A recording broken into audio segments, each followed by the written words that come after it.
សួស្តីបងប្អូនថ្ងៃនេះមកធ្វើវីដេអូផុសក្នុង YouTube ម្ដងលើកទី1ប្លុកទី1ប្លុកដំបូងអត់នឹកឃើញអីទេប៉ុន្តែមុននឹងចូលដេកយើងត្រូវតែថែរក្សា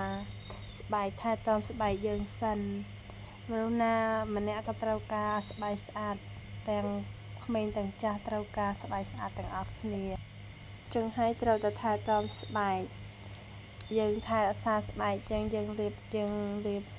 គ្រីមលាបអីចឹងទៅវាធ្វើឲ្យយើងក្មេងជាងវ័យអីចឹងខ្លះទៅហ្នឹងហើយនិយាយពីការថែទាំស្បែករបស់ខ្ញុំវិញខ្ញុំដំបូងខ្ញុំចូលចិត្តលាបសេរ៉ូមសិនដើម្បីឲ្យវាមានសំណើមលើស្បែកហើយបន្ទាប់មកយើងដូចថាលាបរៀងស្ងួតជាតិសេរ៉ូមហើយបានលាបម្សៅពីលើចឹងទៅមានអារម្មណ៍ថាមានសំណើមលើស្បែកមុខអីចឹងណាហ្នឹងហើយខ្ញុំធ្វើប្លុកនេះដើម្បីរៀបរាប់ការចូលចិត្តរបស់ខ្ញុំអីខ្ញុំមិនដឹងថាអ្នកផ្សេងគេចូលចិត្តណាប៉ុន្តែខ្ញុំគឺចូលចិត្តចឹងឯង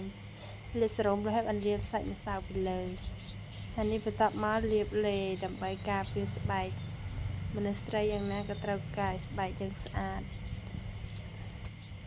និយាយទៅតួលាបមិនបានស្បែកសអីយ៉ាងណាក៏ដោយក៏ដូចថាយើងបានលាបលេវាជួយបំពន់ស្បែកយើងឲ្យអាឡូអីចឹងណា